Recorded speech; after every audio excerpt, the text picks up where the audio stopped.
Welcome to Shoot the Breeze, where we take a nostalgic look at a random football magazine from the past.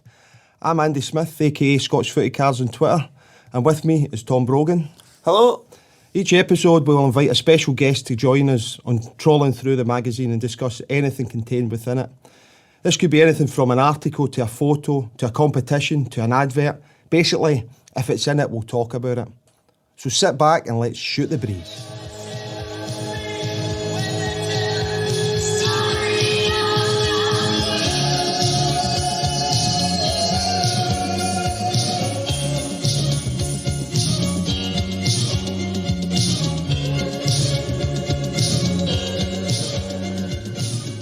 Our guest today is the author of two short story collections, Hings and HWFG, a former sandwich artist, shoe salesman, crime scene cleaner, labourer and barber.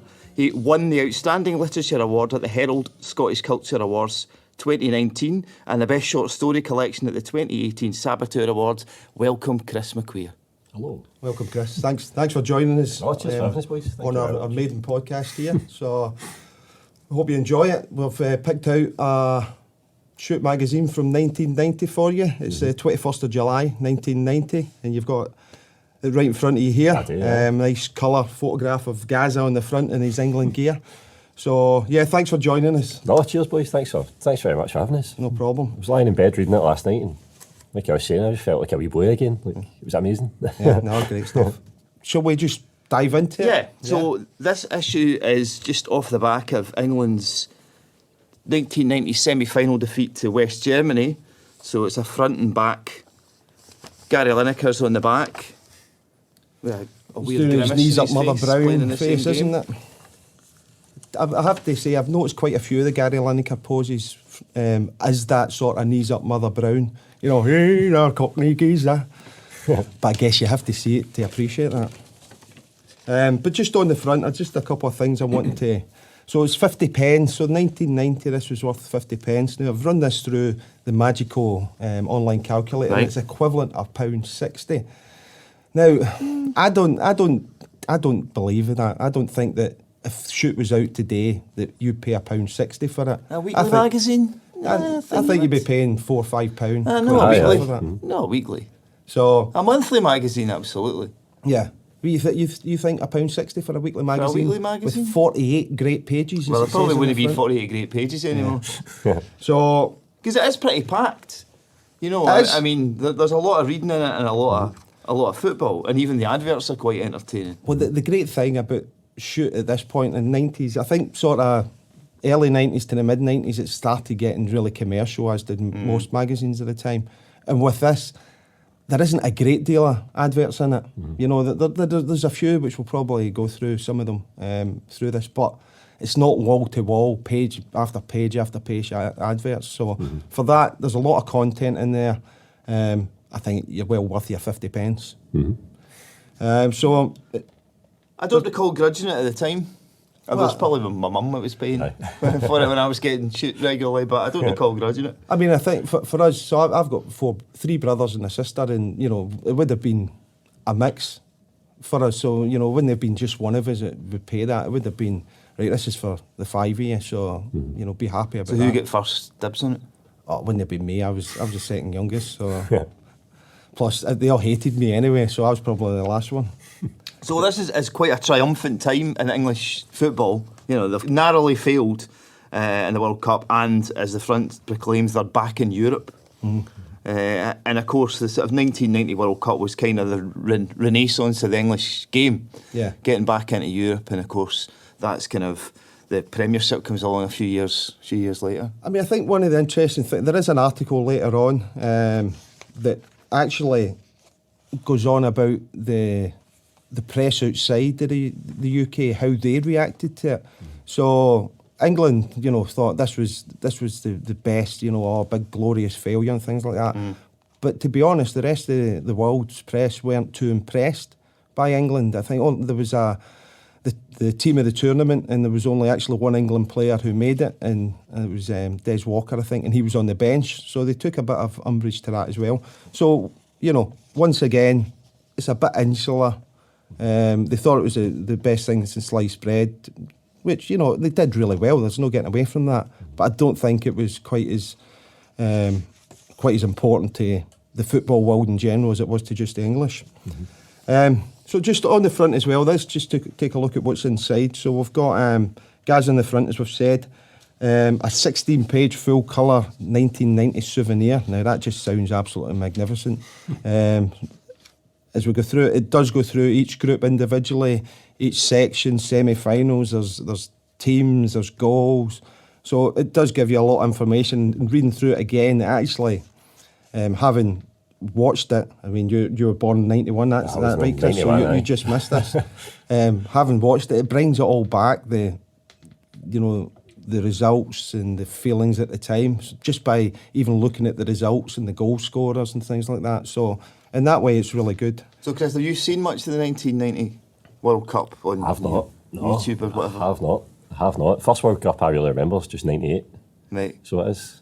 But at least you got to see Scotland. Yeah. I know, that's World true. Cup. I mean, there's could well be the only thing. There's adults out there who haven't seen Scotland at World Cup, and that's just mental. I know. So Fergie's heart transplant. So there's a title, Fergie's heart transplant, and this isn't about Alex Ferguson having a cardiac arrest, but rather it's a feature on Derek Ferguson on his move to Hearts. So we'll have a look at that possibly. David Platt talks to shoot in his future after a stunning World Cup adventure. And lastly, there's a chance to win some of Gaz's footballs. I mean, how exciting is that? So just on this World Cup, Chris, I take it your memories, but the visuals you have for that is probably the Gaza moment and crying and things like that. Gaza greeting, aye. Just like kind of YouTube clips, things I've seen, see like kind of like videos and that you get at Christmas, like things like that. And I just remember like watching the kind of videos when I was younger, it's just like all the strips just pure pop in my mind. All the strips were a lot better than nowadays, you know what I mean? They were my geometric patterns and that was amazing. Everything just seemed a lot more passionate as well. The game seemed a bit more rough. It was good. Yeah. The thing is with the Gaza crying, and you know this, Tom, it absolutely blew up afterwards. I mean, there was Walker's Crisp adverts and things like that where there was tears cut. I don't know if you ever seen that one, which was actually really good. But then there was also Stuart Pearce and who else was it who missed the penalty? Chris Waddle. I mean, there was stuff with them as well. So there was a lot that came out of it that ended up being used for commercial purposes, I suppose. So we'll take a look through, shall we? Yes. Anybody want to pick anything out that we can have a wee chat on, or? Well, I think we start with, because it goes on about the English ban is over in Europe. So, of course, English clubs were banned after the Heysel disaster in 1985, and post-World Cup 1990, UEFA started to allow English teams to come back in. So there's a big piece here in the Brian Robson column where he's chuffed to be playing in Europe at the age of 33. Now, there's a couple of points that I wanted to take up on this. So, according to Brian, I think there was a 2-year ban for all English clubs and a further 3 years for Liverpool. But having looked at it, I think there was a 5-year ban for clubs, and initially Liverpool were banned indefinitely. Well, then it was set to 10 years, but reduced to 6 years. Well, I've got it here from the reports at the time. So the Financial Times, June 1st, 1985. So the Football Association, English Football Association, withdrew all English clubs voluntarily from the next season of European competition, sort of hoping to, I guess, kind of see off an overall ban. But I think the mood at the time after Heysel was that the English clubs had to sort of take action themselves without waiting for UEFA to come in. But June 3rd, UEFA banned all English clubs indefinitely from inter-club matches in Europe. UEFA Executive Committee brought its Basel meeting forward a month following the riots at the European Cup final. And at that point, they were pondering an English national team ban as well. I think one of the interesting things I read from this was that clubs could still play friendlies in Europe, so clubs could play friendlies, but Belgium actually banned all English clubs from their country, so it would be interesting to find out when that ban was actually lifted. But I mean, it's quite an extreme measure to do that. And I mean, I think knowing the history and what happened, you can understand why. Mm-hmm.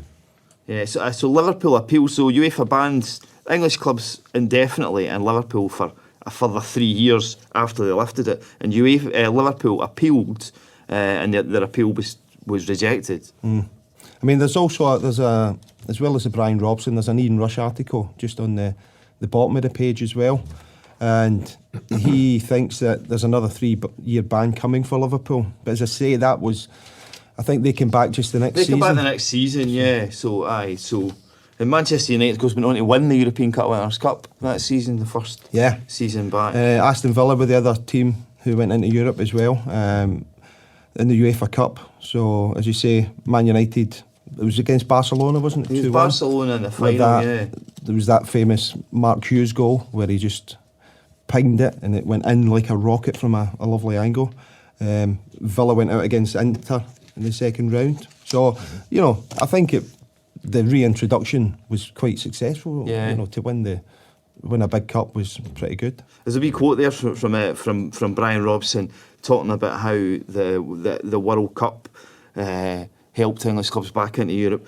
We didn't roll around looking for free kicks. We picked ourselves up, shook hands with our opponents, and got on with the game. Yeah, the English way. God bless her. Had a cup of tea, just got on with things. But I think change days now.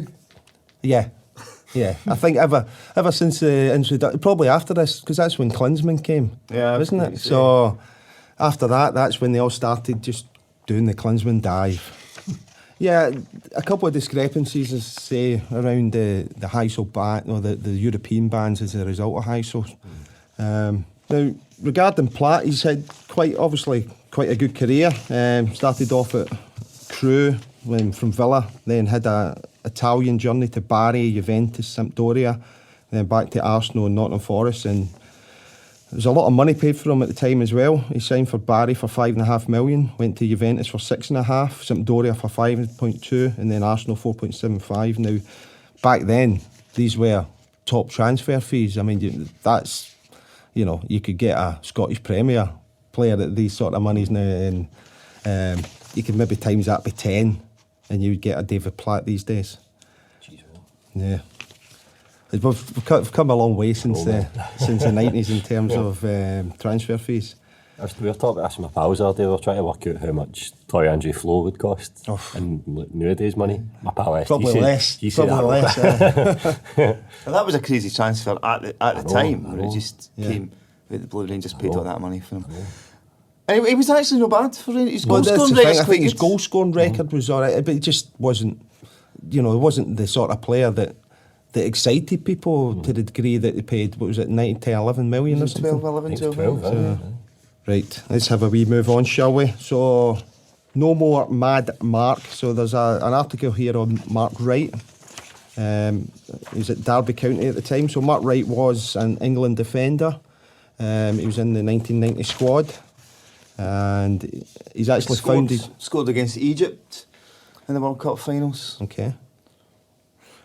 He founded a Premier Legends, a company that gives fans a chance to join ex-England and Premier League stars for stadium tours and things. So, he's gone to the corporate side of things. He moved to Derby when Robert Maxwell was the club chairman. So, Robert Maxwell, there's a man, eh? The article actually refers to him being branded a troublemaker in his early days at Southampton. But he says he's matured, as they all do. I mean, whoever says, you've got a reputation for being a bad man, say, well, it's actually true and it's not going to change. Everybody says, I've matured, I've calmed down, I've got married, and then at the end of the season, they've got 14 red cards or something. You never hear people saying, I'm a madman and I love it. I'm out getting mental every night and I'm rattling players in the bar. Try and send me off, refs, come on. So, he puts his change in attitude down to the Derby manager, Arthur Cox. He says, he put me right from day one on how to handle myself both off the field and on the field. So, well done, Arthur, you sorted him out. He moved to Derby County in 1984. He got them promoted from the 3rd division, and then they won the 2nd division the next year into the 1st division, so back-to-back promotions. He was relegated with them in 1991 after a lack of funds from Robert Maxwell. but he then resigned in 1993 due to ill health. So, I remember him as a solid defender. There's nothing flashy of that about him. You wouldn't want to come up against him. I think he was one of those players who you would get a tough game against. So, yeah, I quite like Mark. Page 7, let's have a look at page 7 then. Advert, young person's rail card. Now, hands up who had a young person's rail card. I had a young person's rail card. Well, put your hand up then. 16. Even though this isn't video. Yeah, people All right. know I don't. For the record, Tom put his hand up, okay? Even if he says he didn't. So a young person's rail card, basically, you bought a card and you got a percentage off rail travel. Now, the fact is, I don't actually remember using it that much. I didn't have much chance. I think I sort of bought it thinking, I'm going to travel, I'm going to see things, I'm going to do things. Truth was, I spent my money buying the rail card and I couldn't afford to travel, so, there we go. But just in the advert, it's a full page colour advert with Dr. Ruth. Chris, you won't remember Dr. Ruth at all. So Dr. Ruth was on the TV at the time. It was probably Channel 4. Right. But she was a sex therapist. Right. So don't get uncomfortable about this, okay? Right. But she was a Holocaust survivor as well. Yeah. And she's still alive. 91 years old she is, yeah. Yeah, an American sex therapist, media personality, author, radio, television, talk show host. But yeah, she was sort of on the telly a lot around about that time. Is that why these wee subheadings are a wee bit suggestive? Yeah, exactly. Yeah. Pleasure in terms of young person's rail also, if you notice, it's like start using it as soon as you're 16. At 24, you will be too old. So they're sort of playing on a German accent as well there. So I think there was a couple of references to V's instead of W's. So, but there we go. Young person's rail card. It promised a lot, and for me personally, it never really returned much. Page 8. Greavesy. So Greavesy gives over his letters column here just to his dissection of the World Cup. Mm-hmm. Greavesy's mailbag. So we don't have an exciting mailbag here in this one, because it used to be that people would tell Jimmy Greaves off, and he would tell me. But he just in this one he's just venting, isn't he? He's just saying, I don't want any letters this month. Right? You're just going to listen to me. Now, Jimmy Greaves was an undoubted footballing talent, but I've never really warmed to him as an individual. Mm-hmm. So I think I'm not going to use that phrase, and I know the phrase, everybody knows this phrase, but some people like him, some people don't. There we go. So he starts off talking about the manager, Bobby Robson. He says he responded superbly to the challenge.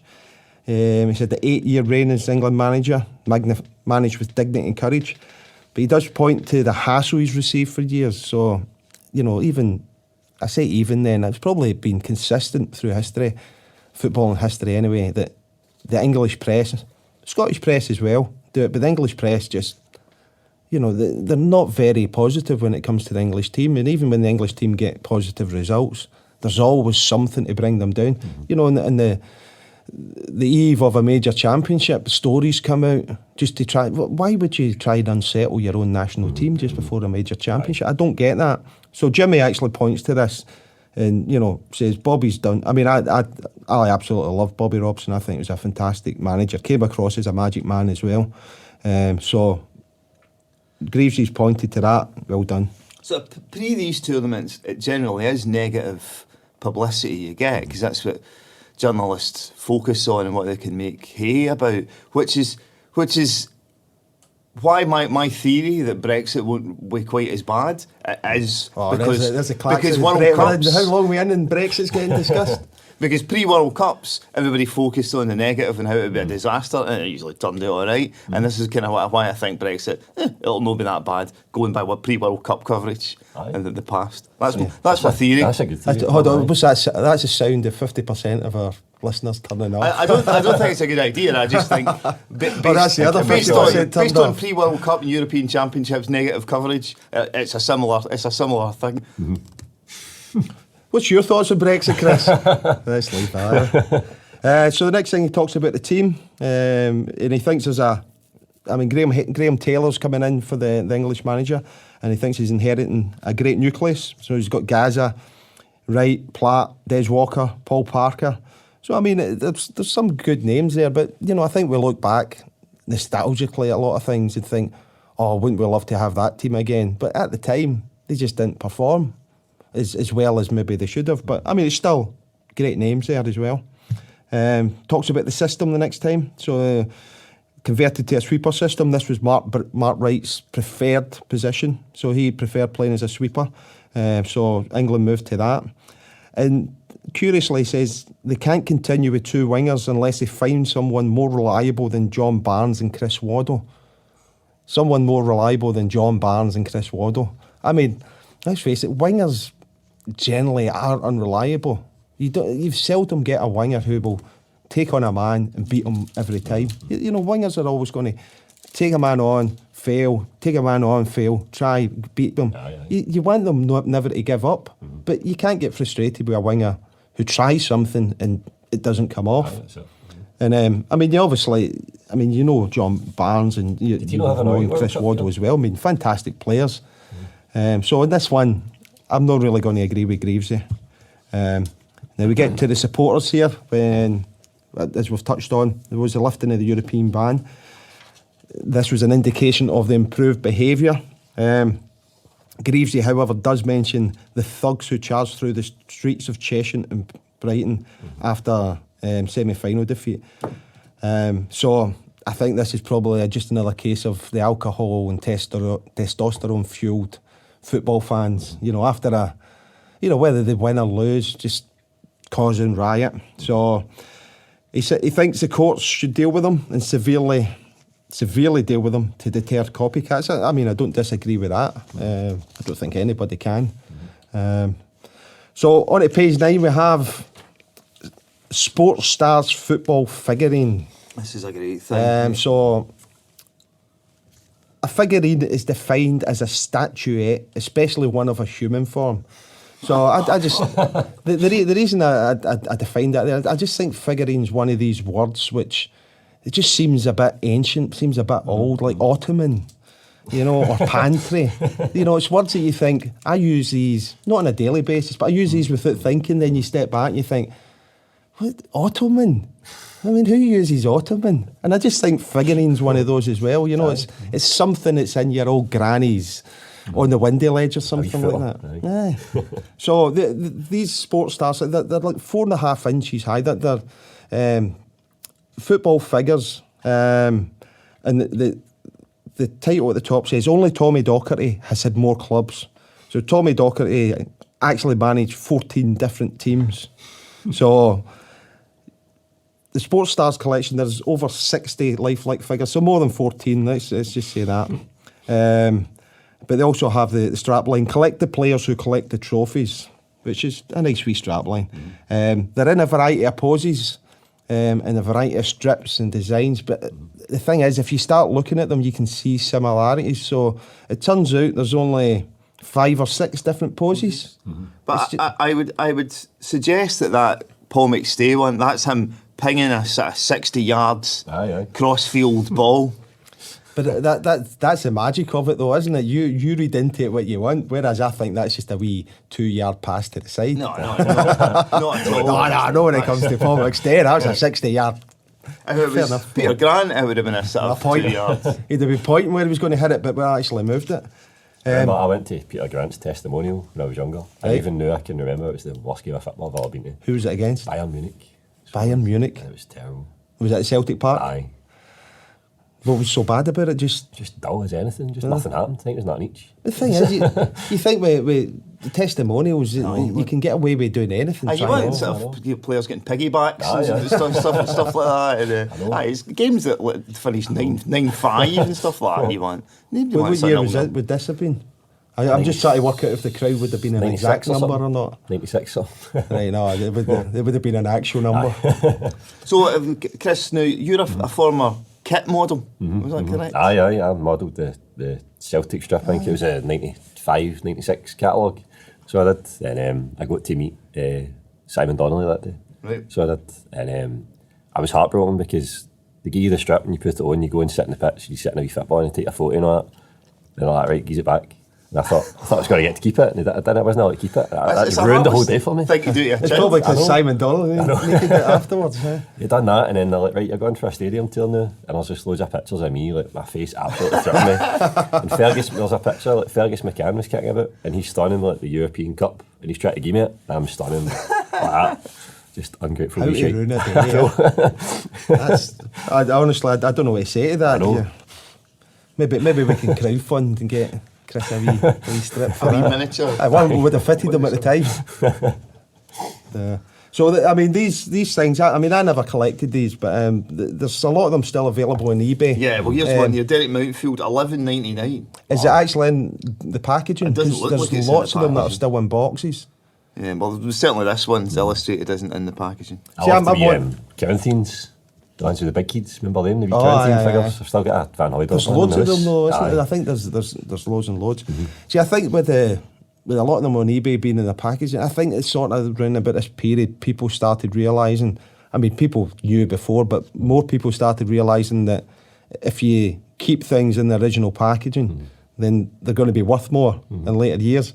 Unfortunately, that means more people are doing it. So in later years, there's a lot more of them. So the prices aren't as... Well, here's a Ruud Hullet one in its packaging. It's $17.99. $17.99? Yeah. Well, we'll save that until we're rich. So just on that, trying to work out who's who. So I've got, from the back, Des Walker, maybe in one of them. Not that one, but I can recognise Des Walker. Brian McClare. Did I see Brian McClare? No, is that number 8? So that's Paul McStay then. Yeah, it's Paul McStay. I've got... Oh no, Brian McClare in the Man United one. Is that? Or is it? Yeah. Ian Rush, Lothar Matthäus, Maradona, Ruud Hullet, Les Sealy at the front. Are we okay with that? The Sharp, the goalkeeper. Yeah. I'd be guessing at the others, as I say. You know, the facial features are all pretty much the same. They just stick a wee moustache on them, different colour of hair. You know, they do make some efforts. I mean, Ruud Hullet, they obviously make an effort in his hair because you couldn't get away with, flat. The Maradona one's good because he's in that iconic Napoli Mars strip there. Yeah. Not his Argentina kit. Yeah. I mean, I think it's a combination of the hair colour, the skin colour, the strip to a degree. And, the Maradona one, the hair, I think they probably model that one on Maradona, and if they use it for other ones, they just get away with it. But, yeah, there we go. I don't think they could actually have been used for a game of football just because of it's like action men and stuff, you could maybe kick a ball about and stuff, but with all the different positions, I don't think you would actually line them up on a pitch and start kicking a wee ball about. But let's move on. So, snubbed. I think this was what I was talking about earlier on. So, England aces get the World Cup axe. So, England's World Cup heroics have apparently received a massive thumbs down from the world's media. The critics were unimpressed. The accredited press came up with a World Cup 11 and not one English player was in it, apart from Des Walker, who was on the bench. So there was no Gaza, no Lineker, no Mark Wright. But also, there was no Maradona, Hullet, Vola, Zenga. 4 of the 16-man squad contained Brazilians, who, as we know, only narrowly edged past Scotland before being beaten by Argentina in the second round. So the suggestion is a touch of home nation favouritism, as Italy had 4 players but only made it to the same stage as England. Now, I think with the Brazil, I think they're justified in their criticism. To be honest here with the Brazil, if you think it, Brazil only got put out in the second round, and they've got 4 players in it. I think a lot of that's just reputation that's probably been driving them on. But then again, a lot of it maybe was based on entertainment factor because I think Roger Miller's in there, isn't he? Roger Miller in there, and he was one of the abiding memories of that tournament. With his goal scoring and his hip shaking and stuff like that. He's 40-year-old pretending to be a 32-year-old sort of thing. So I think they've got a fair point. What do you think? That's everyone's nodding their head in agreement there. At the bottom of the page, there's a cartoon called Nobby. Now, I don't have much to say about this. For me, Nobby was never funny. I'm never entertained by it. And if we never talk about it ever again, I'm pretty happy with that. I was reading this last night. Did you laugh? I don't really get it. Good, because we're not even going to discuss what's going on because I don't think it's worth putting people through that. Let's just say Nobby was a space filler. Yeah, I mean, most of the cartoons were kind of that ilk. That Nobby wasn't a very good player, but the cartoonist was a guy called David Rowe, and actually some of his cartoons are in the National Football Collection, and actually some of his drawings are actually quite detailed. He worked for the Daily Mirror for a lot of years, so this probably isn't representative of his. Of his skills to a degree. I guess it was just a sort of popular thing for papers, because papers were full of those kind of wee cartoons. Bless you, Tom, for finding the positive in Nobby. But they were. I mean, this kind of thing was a staple of newspapers and of these magazines. Of a time, these wee sort of four panel strips that you would kind of go, I don't really get it, or kind of, yeah. Yeah, that's that. Well, both of them sounded the same to me. Yeah. But see, at the time, I don't ever remember enjoying these at the time.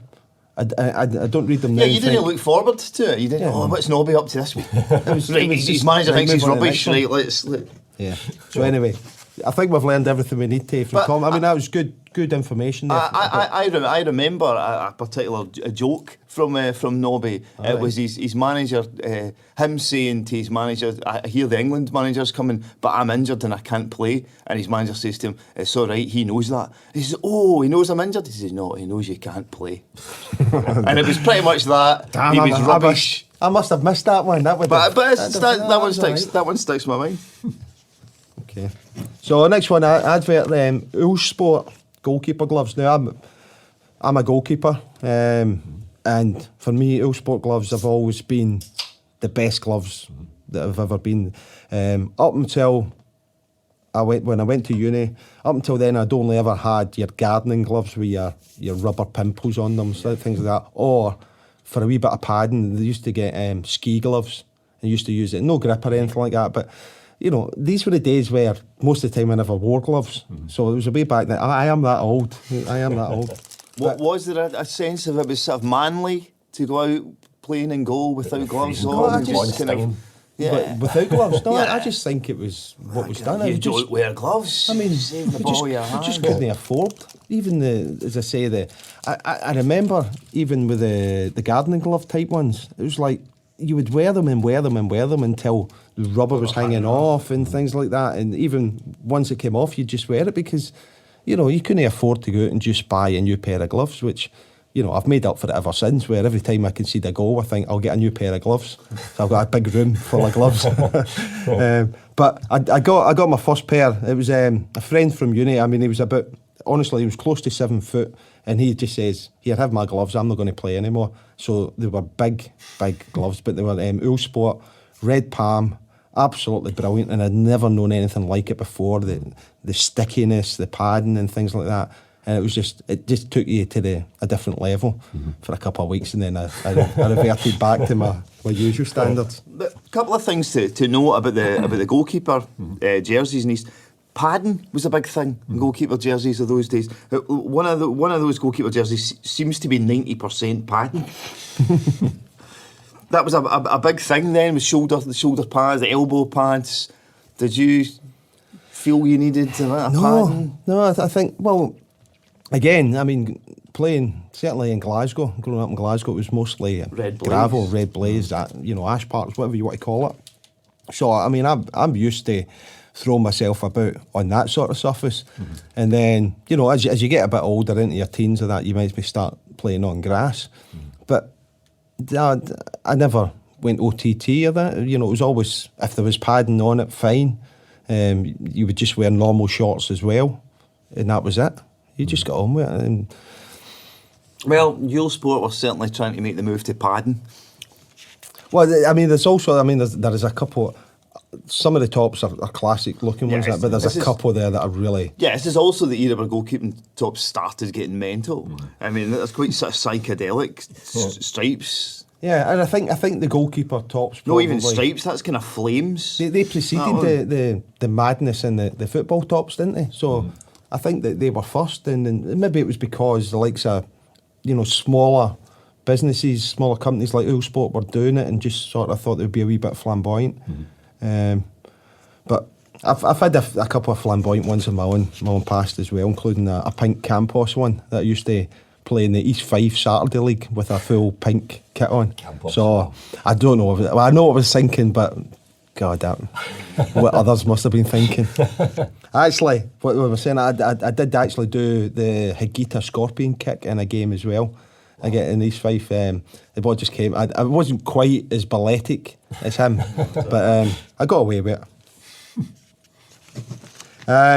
Patrick Boots. So Patrick had a name in football boots and football gear generally, I think. These boots are mostly black, but there's a sort of a tricolour on it that I think is trying to be Italian, but the colours, maybe it's just the print, but it sort of looks green, yellow, mauve or something. I don't know why I went for mauve there. I probably couldn't point mauve in a chart, but it's like, I think it's trying to be Italian, but it's not quite there.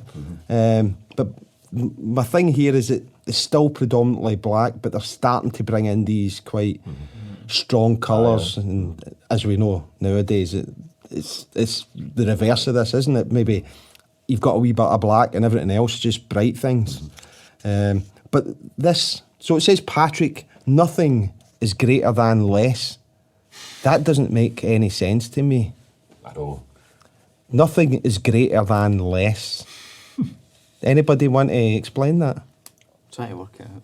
I know. Nothing is greater than less. I'd rather have less something than none of it. Any thoughts? No, I'm stumped. So. I'm assuming, it's a greater than sign, isn't it? Mm-hmm. Unless it's just a separator. Aye. Nothing is greater than less.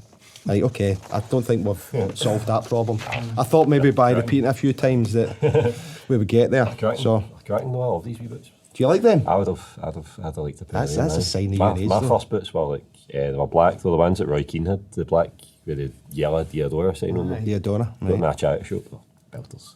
Was this football boots? Aye, football boots. What were the mouldies or the studs? The metal studs. Metal studs. Aye. There's a bit of damage with them. Dear. The damage is in money or damage is in to the opposition players? Aye. Yeah. So the next page, I've got it's a bad boy Fergie gets a Hearts transplant. So this is about Derek Ferguson on his move to Hearts. He's moved to Hearts, but he's sliding on his knees in his Rangers strip. So obviously they couldn't get him in a Hearts strip for this one. So he's been quite the wanderer. His Derek Ferguson in his career started off at Rangers back in '83. He had 111 league appearances. Then he moved to Dundee on loan after a fallout with Graham Souness. Moved to Hearts in 1990, where he was there for 3 years. 103 league appearances, not too bad. After that, went to Sunderland, then Falkirk, then Dunfermline, Portadown, Partick Thistle, Adelaide Force, Ross County. He had a couple of years at the Bankies, then Alloa Athletic, Hamilton Accies and Wraith Rovers. So, that's quite the journey. He's capped at under 21 level, Scotland B, and he's also had 2 full caps for Scotland. He was player manager for a period at Clydebank, managed at Stranraer, and finally managed at Glenafton Athletic. So he's been about. He did have a tough relationship with Rangers, as we say, with Souness, and he also had a recurring injury of a shoulder dislocation, I think it was, as well, which further caused problems. Mm-hmm. But this article is about his move to Hearts, the fact that he was capped at 21 for Scotland against Colombia and Malta, and he was singled out by Souness as the man to take his place in the Rangers team. But Souness eventually lost patience with him, and he was loaned to Dundee before moving to Hearts. We'll touch on this. He appeared in court for breach of the peace, but he was also once given a 2-week suspension at Rangers after failing to appear for training. So, I think he's famously had a bit of a bad boy reputation in the past. But I'm sure if you asked him, he'd say, "No, I'm matured now, and that's all past me." And so those were his only caps for Scotland, just at that Yeah, two caps for Scotland. He had 5 under-21 caps and 1 Scotland B. So not a great deal. I think at the time there was, it wasn't as if we were struggling for talent. Round about, 88, 2000. I think we still had a fairly decent team then. 88, 90. Yeah. He had a chance to move to Nottingham Forest, but he was apparently a home boy, so he wanted to stay in Scotland. I think he was generally considered a success at Hearts as well. So, I think it worked out well for him moving away. He probably had to get away just to, I think if he'd stayed at Rangers, it maybe have destroyed him at the time as a footballer. So I think he did well to get away. But, even though he moved around a bit, he was always playing wherever he went, because quite often you see players who go from team to team and they maybe don't get appearances, but he always seemed to be playing and, pop up with a goal every now and then. So, Chris, talking about careers, so you're just turned 28, right? So if you were a professional footballer, you would be either getting your agent to negotiate you a 4-year deal, or you'd be looking for your last big money move. Aye. So if you were a professional footballer, what would your ideal career trajectory have been? That's a good question. I'd like to say it would be like start off at Celtic and stay there. So Paul McStay, Like basically. Paul McStay, but throw your boots into the jungle. Aye, but I don't imagine I would be like that nowadays. I'd like to think I would be like that. But You'd have been then, chasing a bit of coin. I think so. Off to Arsenal at the first stiff, I think so. And then I don't know. I love the idea. I see these kind of journeyman football players. And I mean, like guys like so like recently like Darren O'Day. So he's played in like Ukraine. He's played in India. He's got a terrific Like, career just because he's get held up at gunpoint. Aye, stuff like that. I think that's fascinating. I think that's the way to do it. I would be a journeyman. Aye. I'd be an absolute mercenary. I think you get that just with jobs. I mean, I've been 21 years with the same company, right? And I sort of sometimes look at people who just move from job to job to job to job, and I envy them a little bit at times, because they're just, it's like, I'm fed up with this now, move on, fed up with this. And it's a bit like that. I guess it's just whatever your mentality is. So Aye. I'm stay with the one, stick with it through thick and thin. Aye. I'd take another 21 years with the same company. I want to see to my retirement. Yeah, rock and roll, baby.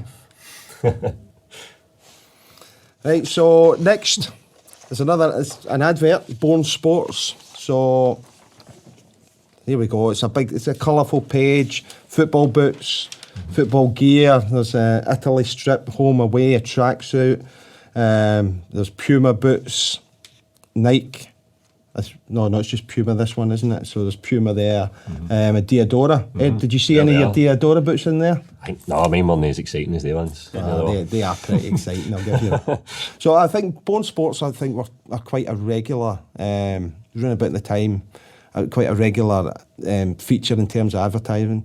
They would sometimes have a pull-out as well, so you could get maybe 6 or 8 or even 10 pages as a catalogue that you would get in as well. I mean, that was just manna from heaven for wee boys at the time, to get all this and just say, I'd love to, if I could afford this, but I can't, but let's just pretend I can. So I think when people see this, it's just as nostalgic looking at the adverts like this than it is the football game, the football specific articles. We've got page 15, competition, win £1,000 of Empire computer software. Now I'm trying to visualise what in 1990 £1,000 worth of computer software would look like.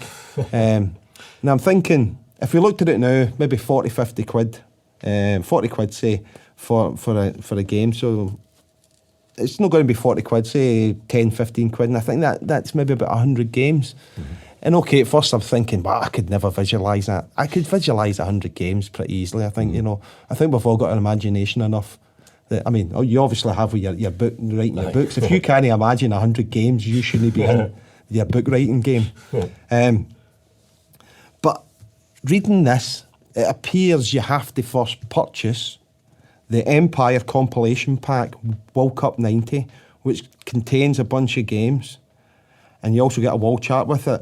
The pack contains an entry form that you then fill in answers from 6 questions from this shoot magazine, and then you have to get another shoot magazine with 6 questions and fill those in and then send them away. So basically, to win £1,000 worth, you have to buy their games, their compilation game first.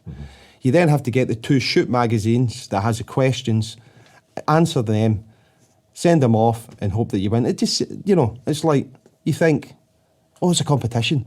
Where's the questions? I'll fill it in. But no, there's all this involved in. It's unusual. I can't think of many other situations where you have to buy something to get the competition form and then buy something else to get the questions and then put them together.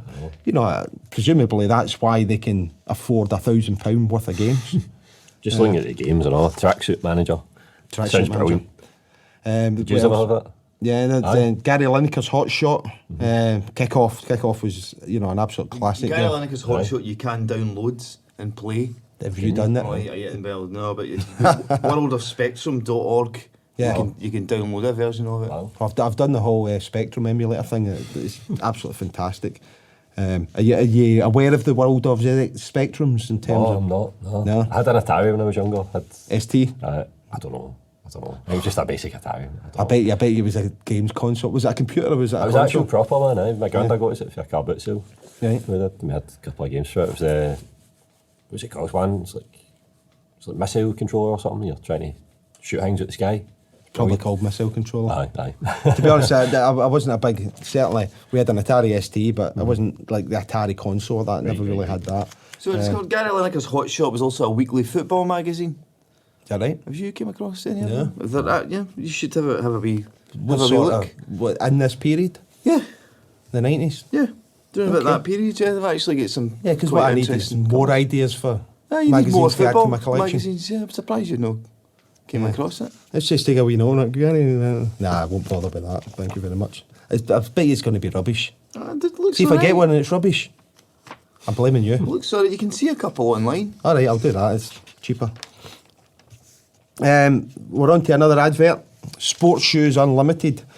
Now, there's a wee bit of... This connects with me a wee bit. So I've lived down in 21 years, 20 years lived down in Yorkshire. Started off in Bradford. Now, Sports Shoes Unlimited, again, were one of these big magazine advertisers, and they were actually based in Bradford City Centre. And I went in a number of times to get various things, including goalie stuff. But I never realised at that time the connection with this. So I think it closed down maybe 5-10 years ago. But it says something like 20,000 pairs in stock. It was a huge place. One of the things I've noticed about football boots from back then, so in the 90s, even before then, so the likes of your classic Puma King, your Adidas World Cup, your Adidas, the Mundials, they were all around about 60, 70, £80 back then, and that's the sort of price they are these days as well. Right. So, that obviously means in real terms they've come down. They're a lot cheaper now than they would have been back then. That sort of money then was a hell of a lot of money. So it's just one of these. It's a strange thing that it's round about the same price rather than being up or down a bit. So from here we move on to the complete story of the 14th World Cup final. So this is a special section which goes through each of the World Cup group games and the semi-finals and all that. Starts off Group A, which contains Italy, Czechoslovakia, Austria and the USA. Now, it gives a wee summary of the games and overview. And I think everything's gone fine until the Shoot magazine, whoever's writing it, says about the USA. They confirmed most people's views. They should stick to baseball. Which, it's 1990. It's a bit patronising for the USA. The USA have been about for a while. I think generally people are or not so much these days, but for a long time people were patronising about football in the US, whether it be the National League or the Major Soccer League, things like that. They were. But if we think as far back as 1950, the US beat England in a World Cup. Yeah. So, they ain't no mugs, as somebody's probably once said. Italy and Czechoslovakia went through, and Austria and the USA went home. And it turns out the USA finished at the bottom, so they probably should just stick to baseball. Group B, Cameroon beat Argentina 1-0 in the opening game, which was a sensational result, and they then went on to beat Romania 2-1. Yeah, and like you were saying earlier, Chris, this was a game that's had a lot of mad tackling. I mean, there's a great sending off. Is this a Canadian? Yeah, I think I'm just playing it on YouTube here. So they try to half him on the halfway line, then here he goes from there. Keeps going. And then he just clatters him. And it's so much so he's even taking his own boot off. Yeah. Wow. You know, Cameroon actually had 2 players sent off in this game. Yeah. So, you know, beating Argentina 1-0, opening game of the World Cup, for them was quite a feat. Yeah, it was a big shock. It was a big shock at the time. Well, I think as we'll see here, Cameroon turned out to have a really good tournament. So, you know, it was a sign of things to come. Group C, here we come to Scotland's group, and we come against Costa Rica. An early second half goal from Collazo, being the difference between the two teams. But then there was some inspired goalkeeping from Conejo in the Costa Rican net. I will obviously take direction if my pronunciation of these things are off. So Scotland basically got beat with Costa Rica 1-0 in Genoa in front of 30,000 fans. Welcome to the World Cup. Welcome to being Scottish. Next up was Sweden, again in Genoa, and goals from Stuart McCall and a Mo Johnson penalty before there was a late Swedish consolation goal. So at this point, it was still 2 points for a win back then. So that was our first 2 points, but it gives us a bit of hope as well. But that hope was tempered by the fact that our next game was against who else but Brazil. So in Turin, in front of 62,000 fans, and all we needed was a draw to progress. We've heard this story before. Scotland looked to have done enough. Went in the last 10 minutes, 0-0. And then Jim Leighton fumbles a shot and Muller pops in to score. It was our turn to be sent homewards and think again, I think. But so once again, it was a disappointing World Cup for Scotland. But, you know, I've said this many times, what would we give to have those sort of disappointments again? Yeah, no, just looking at the teams, because obviously Costa Rica, we started with Alan McInally up front, which I seem to recall was a bit of a surprise at the time. And then in the game against Sweden, Robert Fleck starts ahead of Ali McCoist. Just on the McInally thing, I remember hearing a story with Ali McCoist, and it was Andy Roxburgh was the manager at the time, was it? And he said, right, Mo and Nally are playing. So Ali McCoist thinks, oh, Mo Johnson and me playing, that's brilliant. But Alan McInally's nickname was Nally. So it's Mo and Nally were playing. So there's a wee funny for Ali. And in the last game, McCoist's in ahead of Fleck. So Brazil won all the 3 games. Costa Rica also beat Sweden, but lost 1-0 to Brazil. Scotland finished second bottom, and Sweden didn't win anything. So there we go, disappointment. Group D contained West Germany, Yugoslavia, Colombia, and United Arab Emirates. Now, United Arab Emirates finished bottom. They had no wins. However, they scored as many goals as Scotland did, but they also conceded 11. So I guess we could take some solace that we never conceded 11. West Germany powered past Yugoslavia 4-1 in the first game, basically giving a taste of what was to come. They then beat the UAE 5-1 and drew with Colombia, but I think they'd probably already got through by that point, so they brought in a few of the squad players. Group E, Spain, Belgium, Uruguay and South Korea. Belgium starting well with wins over South Korea and Uruguay before being beaten by Spain, who, despite starting slowly, Spain actually finished on top. Group F, this was a pretty good group. England, Republic of Ireland, Holland and Egypt. I'm going to try and refer to Holland as Netherlands from now on because, it is Netherlands.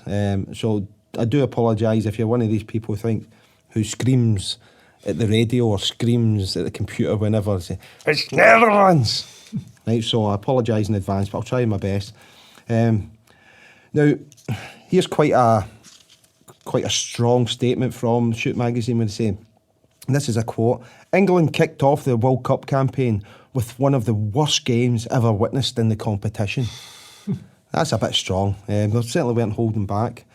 It was a 1-1 draw with the Republic, followed by a 0-0 draw against the Netherlands. And then they only managed a 1-0 win over Egypt, which actually took them through as group winners, but it was in a group devoid of goals. I think that game, that 0-0 draw with the Netherlands was really the one that Gascoigne sort of really stood out, and he really started to appear to be sort of England's sort of match winner, even although they drew that day. But I think that was one of his real star performances. Yeah. So Republic Island went through in second place with a lottery to give them the spot. The Dutch also finished second, also progressed. So in that group there was 7 goals in 6 games, which isn't really entertainment. Second round, Cameroon beat Colombia, Czechoslovakia beat Costa Rica, Argentina beat Brazil, West Germany beat the Netherlands, Republic Island drew with Romania but then went through 5-4 in penalties. Italy beat Uruguay, Yugoslavia beat Spain, and then Belgium were beaten 1-0 by England. England with the Argentina game, so that was a winner against Brazil, 1-0 it was a goal scored by Caniggia. The future Dundee and Future Rangers, Dundee Rangers, yeah. It maybe thought 1990 was the pinnacle of his career, but he'd never even considered that he was going to end up at Dens Park. So, I mean, who can even dream of those sort of things? Who can dream of that? Well, who could dream of a player of that class coming to Scotland? Oh, you're taking the other way here, but okay. I mean, it was a big surprise at the time. Yeah. Certainly they went to Dundee, and then I think it was a wee bit of a surprise they went to Rangers. Well, I mean, as well. Dundee had a few of that at the time, sort of Ravanelli and things as well, and it was. Yeah, but he was a success. So Caniggia, it wasn't just an expensive mistake. So we talk about the West Germany Netherlands game. So this was marred by the sendings off of Frank Rijkaard and Rudi Voller. I don't know if you're aware of this, Chris, in this game, but Rijkaard was caught on camera spitting on Rudi Voller, and I think for a lot of people, including myself, I think that's when he lost a lot of supporters and a lot of friends. Because spitting's, it's just one of you can get away with breaking somebody's leg with a 2-footed challenge in football. If you spit on somebody, that's humour. You've taken that too far. You've taken that too far, and it does seem that way. I mean, spitting's disgusting, but it just seems a strange thing that's the line. You can elbow somebody in the face and break their nose, but the line's crossed if you spit on them. But that's what happened there. It wasn't. There was a lot of play acting. I think there was a lot of play acting going on in these. You showing the incident here, but there was a lot of play acting going on as well. A lot of diving, histrionics as well. So, and his mullet. His Voller sort of showing the referee the spittle in his mullet. It's not a laughing matter, okay? Right? This isn't funny. It's a wee bit. So Italy were comfortable against Uruguay. Toto Scalacci inevitably scoring. 2 Roger Milla goals saw off Colombia, followed by his trademark hip celebrations. Spain went out to Yugoslavia, and Costa Rica were pumped by the Czechs. Republic Island went to penalties, as we say, with Paddy Bonner saving a vital spot kick and David O'Leary slotting home the deciding penalty. So I remember those scenes really well. It was a great time for the Republic. Belgium were disposed of by England. David Platt scored in the very last minute of extra time. I believe the latest ever goal in a World Cup match, apparently, because it was right at the death of extra time. Yeah, so England went through the quarterfinals from there. So the quarterfinals saw Argentina, Yugoslavia, Republic of Ireland, Italy, Czechoslovakia, West Germany, Cameroon and England. Argentina, Yugoslavia 0-0. Argentina won 3-2 in penalties. Yugoslavia were down to 10 men, but were outplayed. They outplayed Argentina, even with Maradona missing one of the penalty kicks. Keeper Goycochea was the hero as Argentina went through. So it went, 0-0. Yugoslavia down to 10 men, but Argentina managed to, cling on against 10 men and get through 3-2. Republic of Ireland went out against Italy 1-0. Czechoslovakia went out against West Germany 1-0, and Cameroon were beaten 3-2 by England. the Cameroon game. So England took the lead from David Platt in the first half, but 2 quick goals in the second half took Cameroon ahead, and England equalised with a late penalty before a second penalty in extra time. I believe England hadn't had a penalty kick in 2 years at that time, and they get 2 on that night. I think they were both penalties, though. Do you think so? Yeah. If you checked this. No, I'm sure they were penalties. I'm sure they went through, and there was no reason for us to feel aggrieved.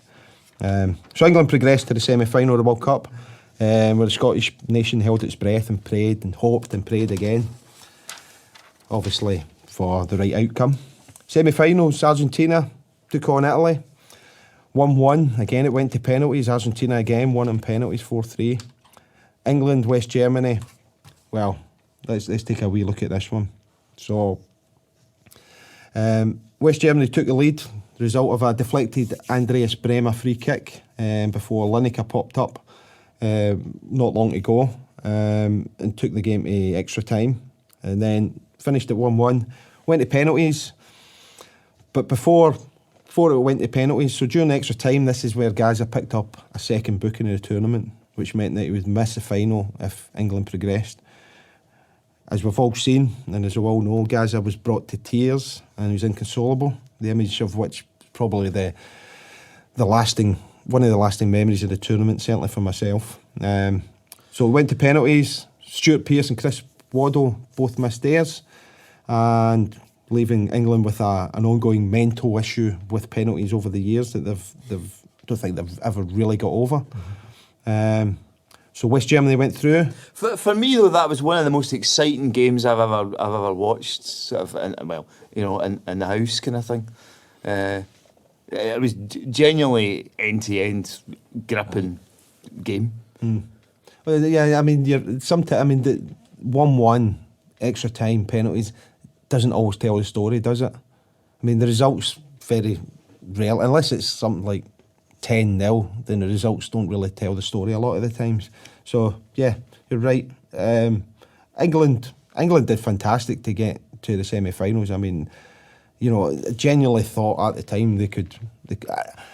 I think it was a combination of both. England seemed to be in that zone or in that spirit and that frame of mind, and I don't think there was any other team setting the heather alight. I don't think there was any other team that says we are the ones. Even West Germany, I don't think they were saying we're here to win this. So I think England had a realistic opportunity. If they got through, there was absolutely no reason why they couldn't have won that World Cup, which would have meant that my last 20 years in England probably wouldn't have happened. So I couldn't have. England were beaten 2-1 by Italy in the third place playoff, and so we got to World Cup final, Argentina, West Germany. On paper, you think, okay, this should be an absolute classic, but because they played in '86 and it was actually quite a good game, 3-2. Well, I mean, it's to the world's best teams, and you think World Cup final, go and entertain us, go and showcase the event. But I think it was remembered mostly for diving, play acting. The Mexican referee lost control, sent 2 players off for Argentina in the second half. And it turned out actually that was the first time ever that someone was sent off in a World Cup final. So well done for that. That's a nice wee record to get there. There's a wee comment from Shoot which just sort of brings back, maybe it's a wee throwback to 1986 with Maradona, and they're going on Maradona whinging to the end.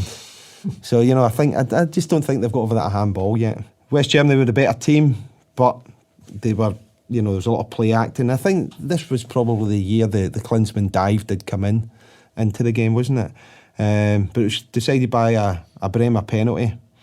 It says after another overly dramatic tumble by Rudi Voller. So there we go. Now Mates, I think, he was the captain, and he says, well, I'm going to let Bremer take it because I've got new boots on and they're a bit sore, so I'm not going to take a chance. So there you are in a World Cup final with a chance to put your name on it, go up and take the... And I think, you could look at it 2 ways, but I'm going to look at it the way that's a captain there saying, the team comes before my own personal success and recognition. So I'm going to let somebody else take it because my feet are hurting a wee bit with my new boots. So well done to that. Not a classic final. In general, I don't think a classic World Cup. You know, England apart, maybe Cameroon provided a lot of entertainment, but I don't think it was it was quite a low scoring tournament. So we've got some stats here. There's 52 games played and 115 goals, which isn't a lot of goals. 176 players booked. There was 16 players sent off. The most goals were by West Germany, 15. So, it's to get there and win it and score 15 goals. 4 or 5 of them were against the UAE. So, it's not great. Most booked, Argentina, 25. Most sent off, Argentina, 3. And the top scorer was Toto Schillaci of Italy with 6.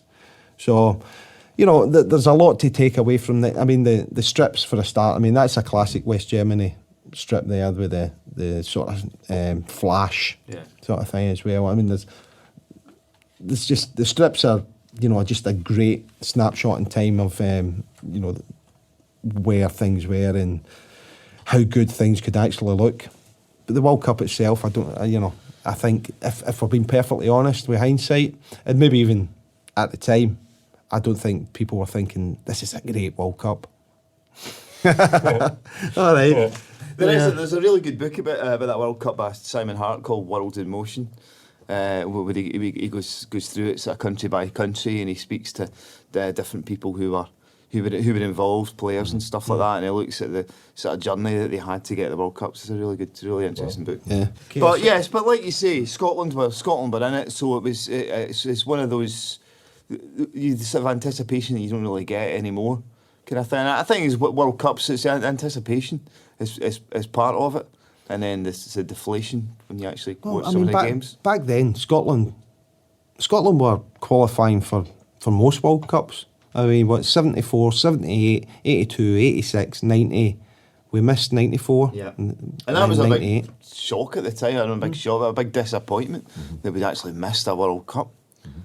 And then, and the thing is as well, is just getting there. Even though at the time, as soon as the thing starts, you think, right, okay, let's do something. And then there's the disappointment. But I'd obviously love just to get there again. But that's what's missing from it. Just once more before I die. That's all I'm asking. Page 33. This is a big advert. Wouldn't you rather be phoning? So this is.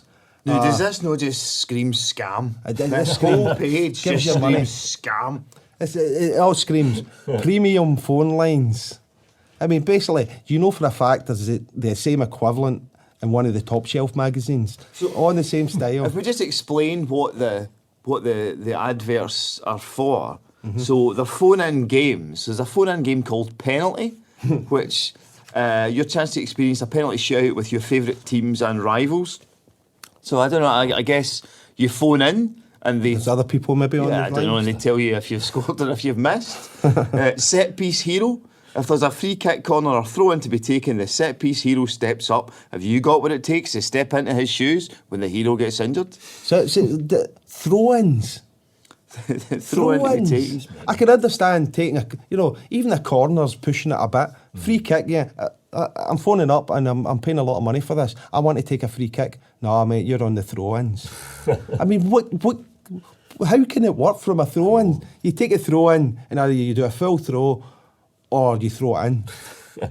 I'm fascinated by this. This is the most surreal thing I've ever seen. This is amazing. I want to phone it right now and see what the script is. 0898. Go for it. Aye. I mean, I get when you phone in your penalty. You take your penalty. You have missed. You have scored, and then But I don't get set piece hero. I don't know what happens there. There's also the transfer game. It says buy and sell players. If you win and make money, you'll be hired. So at this point, you're not even the manager. It's like, hold on. I'm paying this money. I want to at least be the manager. So no, you've not earned that. And this is 38 pence a minute. Jesus. Aye. Yeah, well, 25 at cheap rate. Oh, cheap rate, yeah. Cheap rate. 38 pence a minute. I mean, and what did we say? It's 50 pence for this magazine. So 2 minutes and you're already spent more money than it costs for this magazine. Yeah.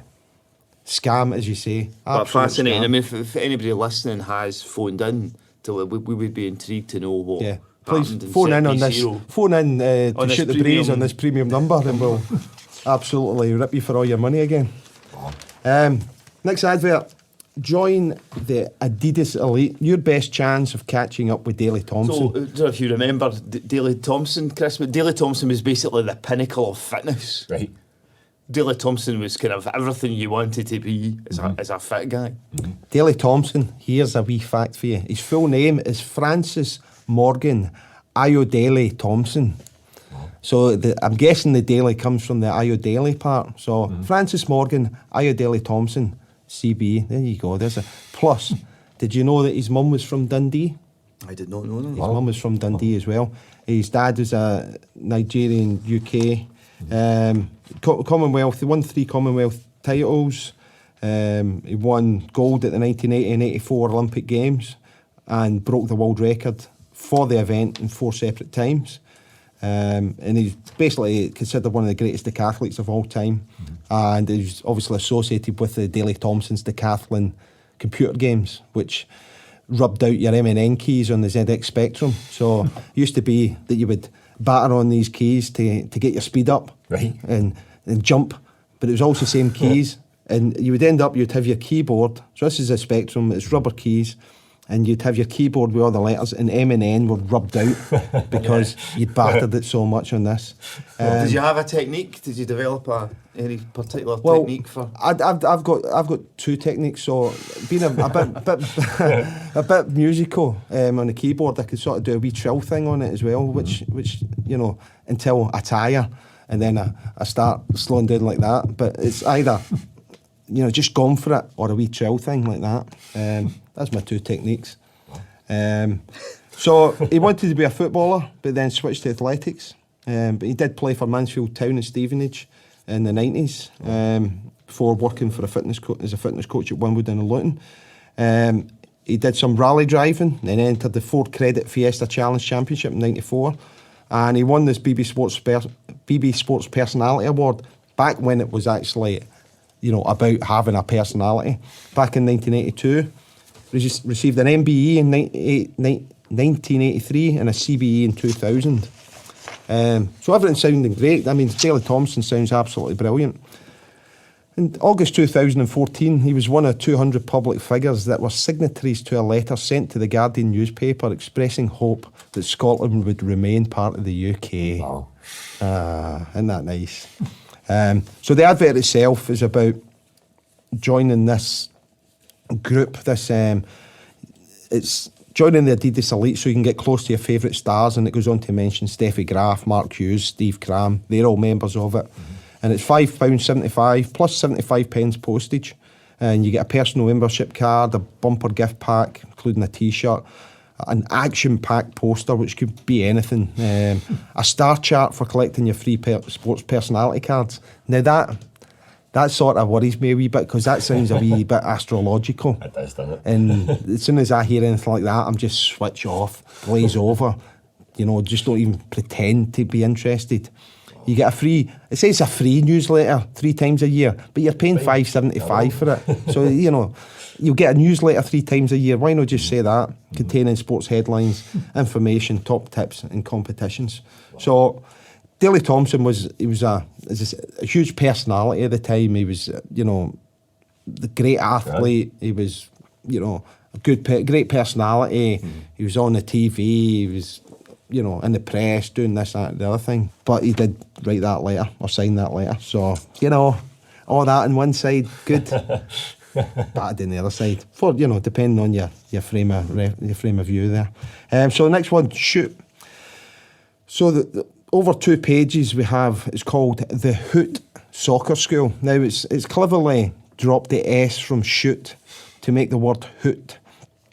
And it sort of suggests that, hey kids, we're going to have this hilarious couple of pages here where we make you laugh, we make you cry with laughter. Strap yourselves in, boys. But more often than not, these things aren't quite as funny as you. So It purports to provide a 10-day soccer school and goes through each of these days separately. So let's have a look. So the first day is goalkeeping.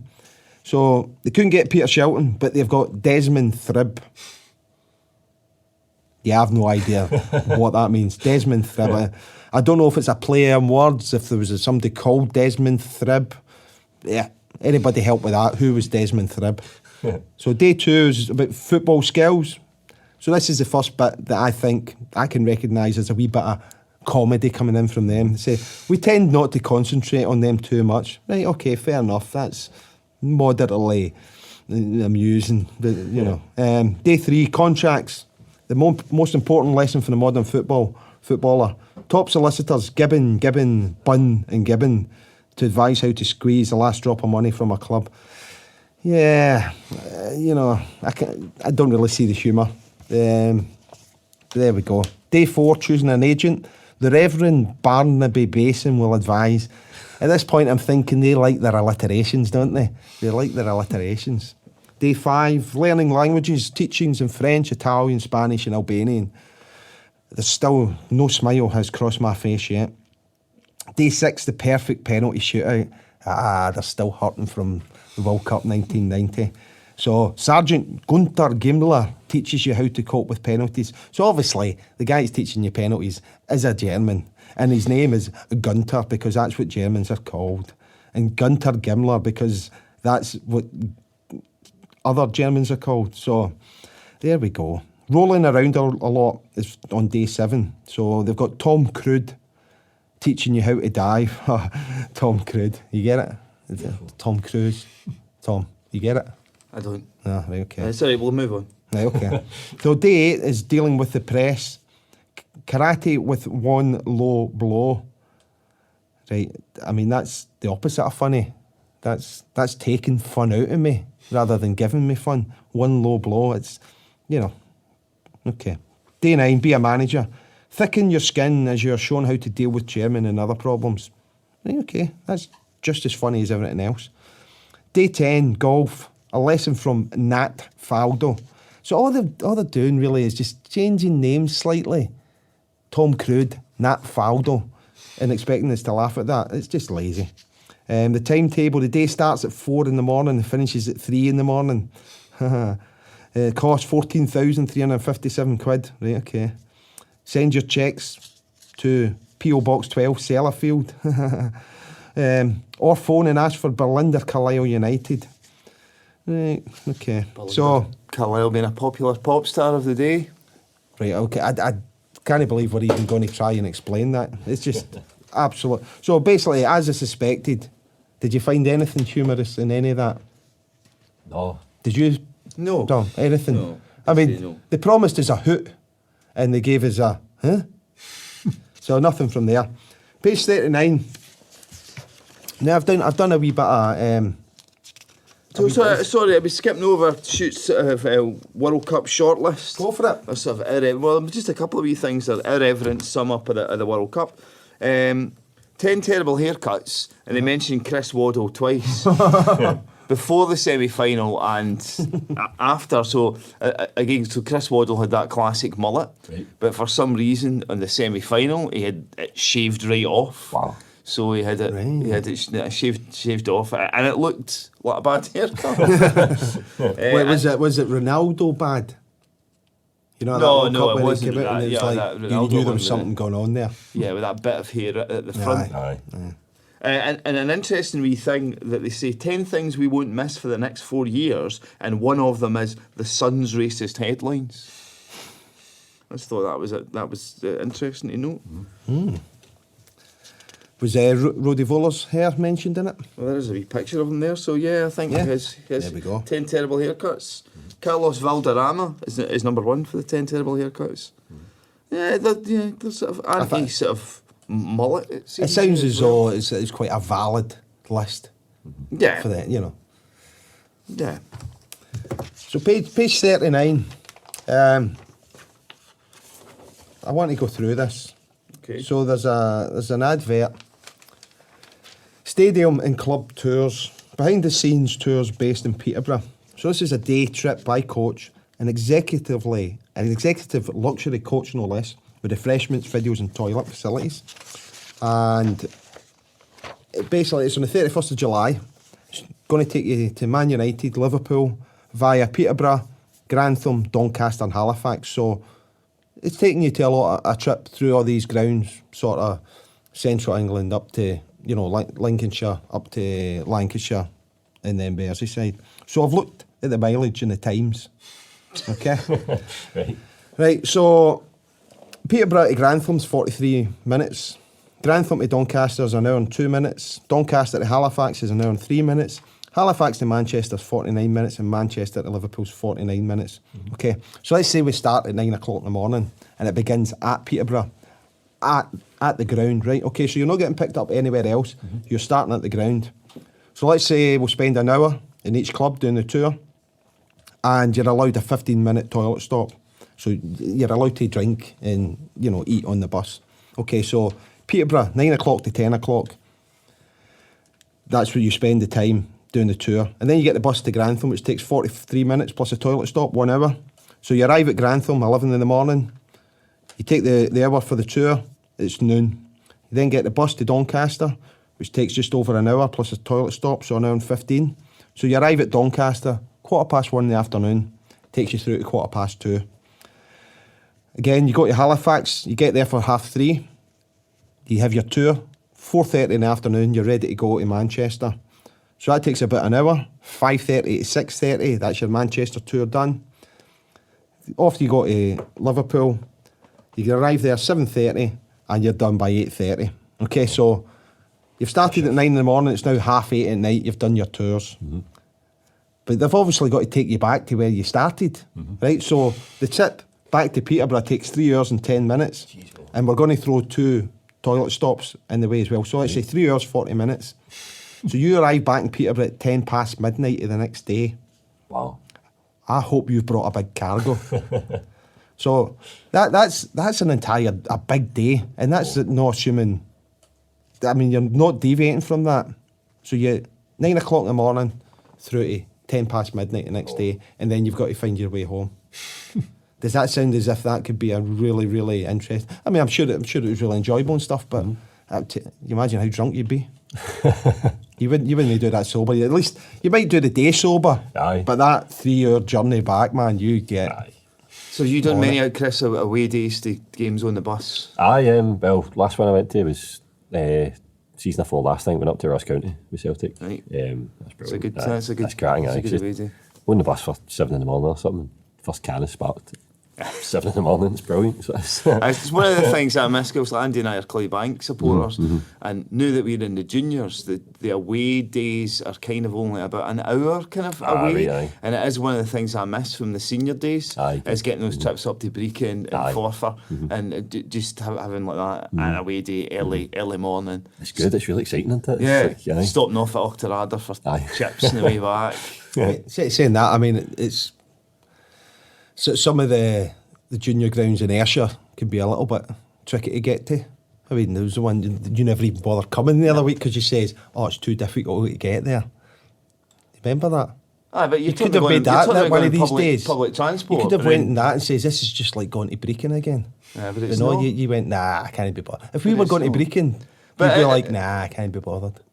No, because we used to have buses. We used to have supporters buses that would go, public transport. Aye, you have to get off and stand at a local bus stop and get eyed up with the locals. Right, we're going to take a wee break at this point and do a wee special focus on a special guest. So in magazines, there's normally this focus on section where they ask questions and, of a player and they give their answers. And so we're going to ask you some questions here. Right, okay. So you're going to do it because Full name. My full name, Chris McQueer. Christopher John Robert McQueer. There we go, full name. Place of birth. Rotten Row Hospital, maternity hospital. Okay. First car. First car was a 2001 Fiat Punto. Okay. Who's your favourite player? That's a good gene, mate. Favourite current Celtic player? Odsonne Edward. Okay. Are you happy with that? Happy with him. Okay. Happy with What's your favourite team? Celtic. Okay. Your most memorable match? I think one of the first games I went to was a defeat at Celtic Park, which was quite rare. So it was, and it was against Aberdeen. We could beat 2-1. John Hudson scored. Okay. What's your biggest thrill? Biggest thrill? Yeah. I lead quite a quiet life, so I do, I'm not going to lie. But I quite enjoy the thrill. Occasionally, right, I'll go into... Is it like when you maybe throw a wee party and think, I'll put it out there, everybody like come party at mine? I quite like going to Marks and Spencer's because they've got these self-service Sorry, machines. I don't think you heard me. Your biggest thrill, what's it? I'm getting it. They've got these self-service machines, but they're a bit temperamental, and sometimes you can scan something and it doesn't go through. You can just, so I'll buy myself like a £4 microwave dinner, scan it, doesn't work, magic, right in the bag. It's class. Okay. that gives me a wee thrill, mate. Okay, that's fair enough. I didn't realise that was the rules with self-service machines. You get one shot at it, and if they've not stepped up to the plate, too bad. It depends on your technique. I mean, if that was the rules, you could just go, that didn't scan, it's just sort through. So what's your biggest disappointment? Biggest disappointment?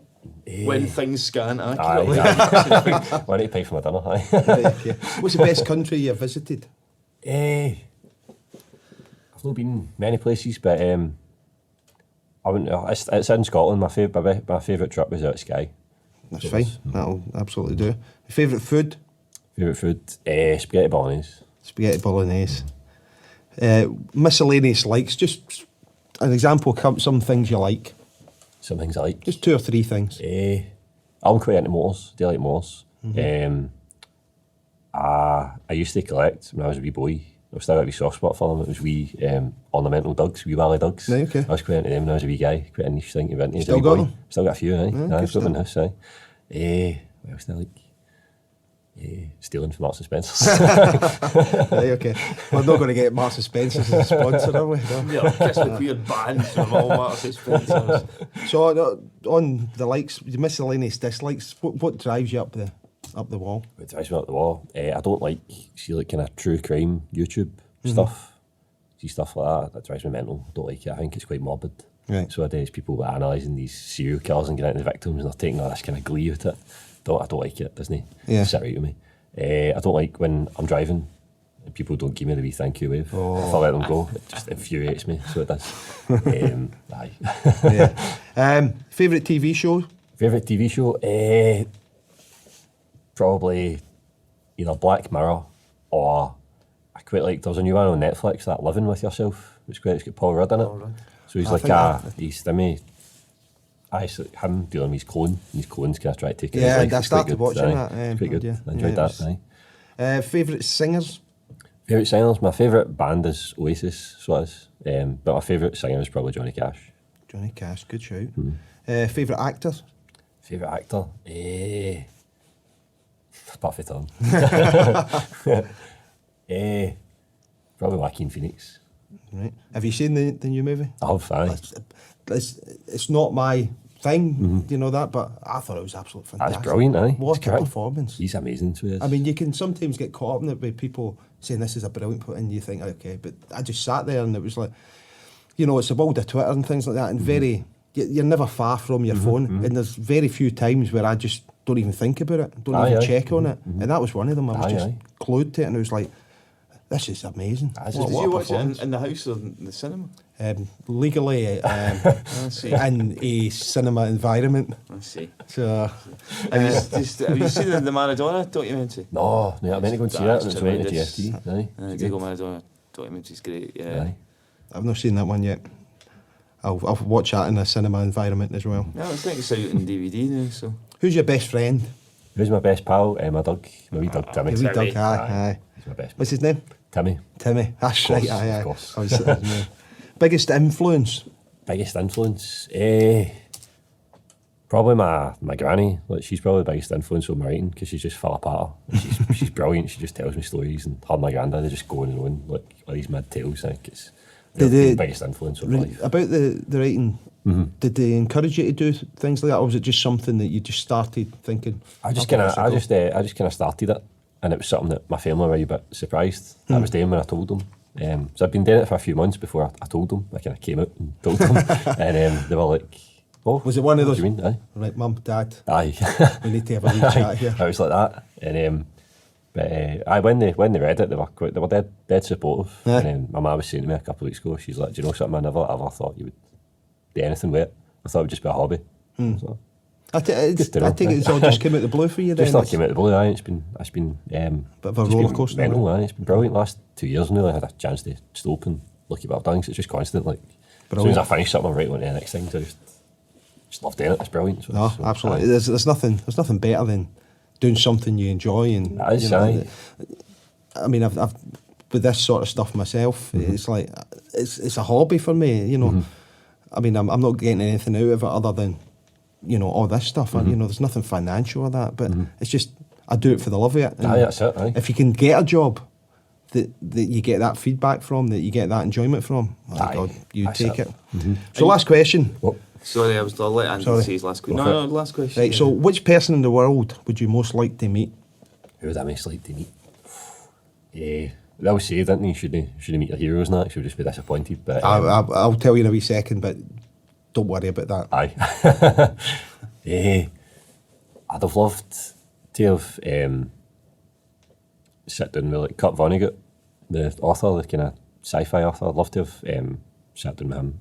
I'd quite like to meet him. Is he still living? Don't know. No, he's died a few years ago. But I'd love to meet Stephen King because he's just like the most prolific writer in the world and just try and get some advice off him. Just Is he how still living? Aye, he's still Okay, living, we'll aye. see what we can do with that. No, great stuff. What were you going to say there, Tom? No, when you talk about your meeting your heroes, I was talking about, people say never meet your heroes, but I mean, whether you know or not, Jim Gallagher, the ex-Clydebank goalkeeper, has always been my hero. And I got to meet him at the Clydebank Sporting Dinner a couple of years ago. And it was just, it was everything that you hope for. He was such a nice guy, chatted away, took his time to, spend time with us and chat away, and it was absolutely brilliant. But that was, as great as that was, the next Sporting Dinner was even better because, like, myself and Tom and a few of the other guys were sitting at a table, and then there was a group of the ex-players there at their own table, and we're just sitting away chatting, and I sort of glance over, and Jim Gallagher sort of in my direction puts his hand up, and I look behind me, I'm going, and he puts his hand, he's like, so I look behind me again to see who he's pointing at, and I'm like, me? He's like, aye, come on over. And I'm like, Jim Gallagher has recognised me and is asking me to come over for a chat. And I'm like, that was just, that was like, as good as meeting him initially was, that was like, Jim Gallagher knows I exist after meeting him the first time. So, yeah, meet your heroes. Always meet your heroes. That's good. That's what I say. Aye. well, I was just going to ask Chris again, talking about his writing career, because you've written a few football-based stories, and you've been on View from the Terrace, reading your football-based stories. So, is that a kind of, are you always thinking when you're at the game or something? Is there a wee story here? Because I like just the kind of applying that's kind of like surreal stuff I write when we're kind of short stories and quite weird. It automatically becomes weirder and more surreal when you just apply it to a football environment. When you impose something on top of it, it makes it's quite funny. It's quite a nice kind of juxtaposition, I suppose. But I love that, like just sitting at the game and thinking, if this just all kicked off, what would happen? And one of your most popular characters in your books is Big Angie. Aye. And Big Angie's a Red Hot Rangers supporter. Aye. And it's interesting, obviously, with you being a Celtic man, and you've made one of your big characters a Red Hot Bear. I am just. She's based on kind of loosely based on my granny, but also this woman that I used to serve in the sports group all the time, and she would come in on the days like the Orange Walk, and she would wear like a kind of like a Union Jack dress and stuff, and she was an older woman in her 60s, and just all these sovereign rings, and they'd have Union Jacks on and all that, and I just thought she was fascinating. Just thought, what does she get up to when she's going here at the Orange Walk? And then that's where kind of Big Angie came through. And she's quite a likeable character, even though there's a few unsavoury things that she does. I like doing that. I like kind of messing with people's kind of expectations of characters. Because you do really like her, even though I think in one of your stories she covers up a murder. But she has a dead likeable character, and you do sort of enjoy spending time with her. And being a Celtic fan, you would think a lot of what's his sort of negative traits, you would think all that, but it's actually it's quite endearing. Cheers, man.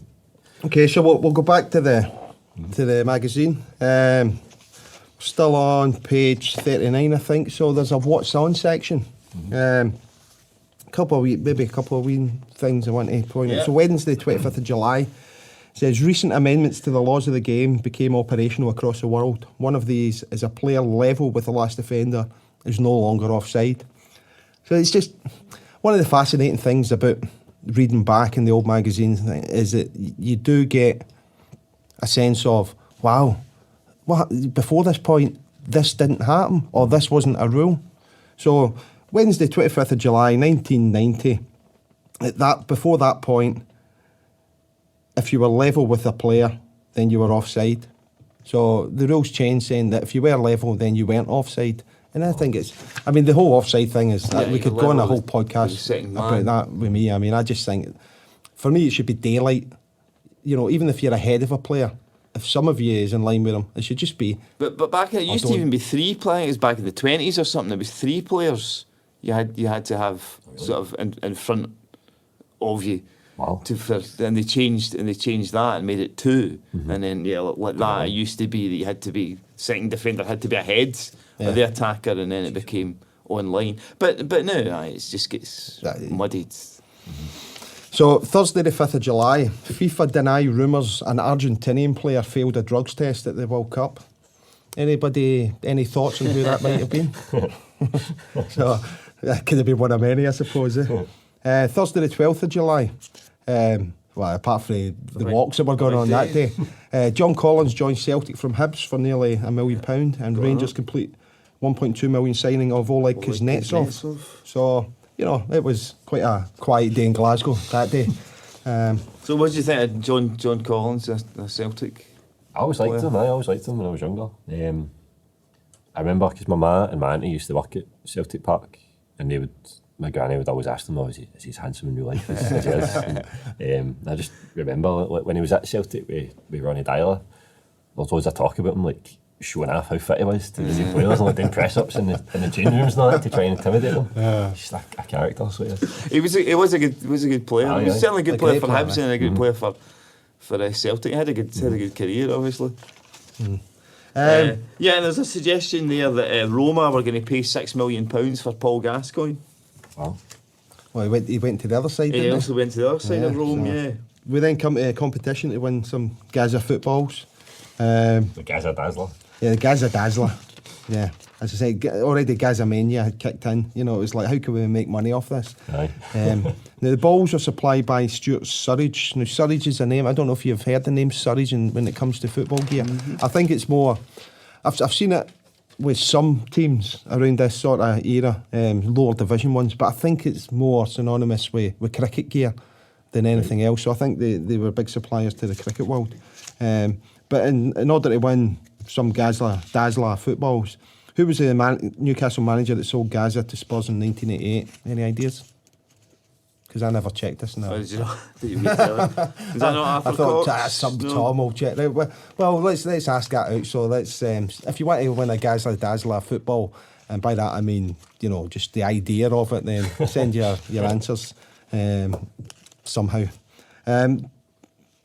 So we've got Admiral World Cup football boots again, very similar to the previous ones. Are very 90s, Ellen. It's got that look to them. It's starting to look a bit cheap, I think. Page 42. So we've got meet Scotland's first Soviet star, Sergei Boltacha. He was born in 1958, so he's 61 at the moment. And his full name's Sergei Pavlovich Boltacha, and he was born in Mariupol in Ukrainian Soviet Union. His teams, he started at Dynamo Kiev. He was there from 76 to 88, played 245 league games. He moved to Ipswich Town and was there for a couple of seasons. And then he moved to St Johnstone. Talks so that Ipswich wouldn't play him as a sweeper. Yeah, and I think that was his preferred position. I think he played that at Kiev, and was it Alex Totten, I think, who was the St Johnstone manager, promised him, he says, look, come to us and basically you can play whenever you want. He says that if you want to play modern football, you have to use a sweeper. Wow. Yeah, and I think the at Ipswich, the manager said that he just didn't think a sweeper system suited the English game, which I understand to a degree, but it was developing. Yeah. You know, the whole game was developing, so he just wasn't moving with the times. So he played over those 3 seasons at St Johnstone, played 90 league games, and then he moved to Inverness Caledonian, where he was a player manager, and then Caledonian Thistle after the merger. He played for the USSR between 1980 and 88, 45 times. He was actually in the 1988, I think it was, the European Championship final. So when they played the Netherlands, I nearly said the H word. He played the Netherlands, of course, which is the goal that Van Basten scored. You've seen that, where he scored from an acute angle, which is one of the greatest goals it's ever been. But for me, what gets overlooked is Arnold Muirn's terrific crossfield pass for that goal. Yeah, I'm sticking with the goal itself. Yeah, but it's the ball that Muirn pings over to him. For me, pinged over in a really acute angle. Anybody else would be like, that's a terrible ball. What it's overlooked. But it interests me thing that Sergi Baltacha says after he signed for St Johnstone, the Premier League is obviously a better class than the English second division. Well, there we go. If Sergi says it, then Sergi knows his football. You know, I don't know if you would say that now, that the Scottish Premier League's a better class than the English Championship. I don't think it's... it's just one of these ones that, you know, you could argue either way until you're blue in the face and people wouldn't agree with you or they would agree with you. So let's leave that. As I mentioned his son as well, and his son... Sergi Baltacha Jr. also went on to play for Scotland under 21s. Yeah, he played. I was at St Mirren as well, and Petershill. Motherwell, he ended up at. Played for. I don't know how many games he got. I mean, it's not. I don't really remember him in the game much. No. So I don't know how he did. Sergi won a bronze medal at the 1980 Olympic Games. As I say, he was in he won the European Cup Winners' Cup. He won the Soviet Top League and the Soviet Cup 4 times each, and he won the Soviet Super Cup 3 times. So, you know, he came with a lot of pedigree from Dynamo Kiev. Made his debut for Ipswich Town, and he was the first Soviet player to play in the English Football League. So he then became the first Soviet to play in the Scottish League. So that was a double for him there. He worked as a PE teacher in London until 2012 after retiring, and worked as a coach at Charlton Athletic as well. He was formerly married to Olga and had a daughter, Elena, and son, Sergei, who we've talked about. Elena was a professional tennis player, but she sadly died of liver cancer, aged just 30 in May 2014. I believe there was a documentary about it. There was recently, yeah. I've just came back to me there. It was a BBC Alba documentary. Just straight in my head. So in the article, he's 32-year-old at the time, and he says he's actually endured 18 months of misery at Ipswich Town. So, you know, he loved the place, but he just didn't enjoy the football. And as Tom says, because he wasn't getting played in his favourite position as sweeper. He loved life at Ipswich, but he hoped for a similar life up in Scotland. He says, I played against Scotland in the World Cup and also against Rangers and Celtic in the European Cup, so I know what their football was like. His English improved at Ipswich, so he believes he's better prepared for life in Scotland, and his dreams of playing in Europe with St Johnstone. Now, I checked, that didn't happen. So, mention is made of Sergei Jr. when he was 12 years old, so he was at Ipswich Boys Club, or a club in Ipswich, and he scored 87 goals in one season. So, you know, I don't know how much we can read into that, but that's still pretty impressive. Back page is the Gary Lineker photograph that we started off talking about. We're not skipping just on that, if we look at that back, we'll come back to that, but if we look at the back page again, there's something really strange going on. Have you noticed that? No. Look on the left-hand side, up at the top. Up in the air. So there's a boot up in the air, and I have no idea what position somebody's body must be in to get that boot up there. So there's a football boot up in the air, at shoulder level, with Gary Lineker and the West German player, and it's like I'd just love to be able to see the rest of that photograph, the rest of that scene, to see that somebody's been broken in two or something to get in that position. Sorry, Tom, would you want to go back to one of the adverts? Well, yeah, I was going to look at the Umbro new season 1990-91. So there's a mixture of some classic kits and some quite horrible kits in there as well. But there's a Celtic one there. So which brings us on to Chris. You any favourite Celtic strips? I like the Centenary one, the 1988 one, and then I like the one I remember, like Larson wearing his first kind of season with the big Umbro. Oh, yeah, I remember that. I like that. And then there was the black and gold one for 2004, I think. The Black Magic strip it was called. I like that. Right. Yeah, good. That Petrov on the back of it. What do you think of those two there, the 1990-91 strips? They're cracking. They're really nice. That home one's a really good one. I got that home one. Like recently, I got it off eBay, and I was desperate for it, and the only size I could find was a large. I was like, it won't be that big, and it came. It was like fucking 10. The size that was one of the things in the 90s. The size of kits. It was giant, right? And it was just block as well. There was no shape to it. I was doing my knees. It was giant. So you've played at Parkhead, haven't you? You've played for Celtic a few times in celebrity games. Not very good. First time I played, it was a Celtic Rangers charity game, and it was in doing it for like Clyde. So it was like I was playing. I was like Simon Donnelly again for Celtic. Did he remember you? Didn't remember me, no. Now up against like Rangers team had like Charlie Miller, Marvin Andrews, Bob Malcolm. And I was terrible. I wasn't brilliant at all. But Rudy Vata was on the Celtic team. I've heard Rudy's quite tough. Oh, he's something else. So I was playing right wing. And I was that right. If I'll just try and get forward, man. Maybe I can just be sneaky. Maybe I can get a wee cross in or something. Maybe I can get on the end or something in the box. But in the first 5 minutes, I got caught offside. I just heard Rudy going like, number six, you're fucking shit. Oh, Jesus, man. I was like, get back. I was like, all right, mate, all right, I'm back. And then Rangers get a corner. He's gone, you, number six, watch him. Do not let him get away. And then the guy got away, scored. He's like, fuck, he's screaming, man, at me. So he's absolutely screaming at me. My granddad was on the side of the pitch. He was like getting ready to come on and have a word with him. And then they've asked me to go back and play. And anytime they ask me, I'm like, is Rudy playing? And they say, aye. I say, no, I'm not playing. I must admit, I've heard similar stories from Simon Weir about Rudy Vata as well. So, yeah, I don't think it's just you. I think Rudy's just expecting a certain level. I know. And he's not getting. So, okay, so just want to have a wee shout out to. So what we're doing, we're hoping to have 12 episodes of the podcast and for each season. And I don't mean for each season of the football. We'll have 12 episodes on what we call a season.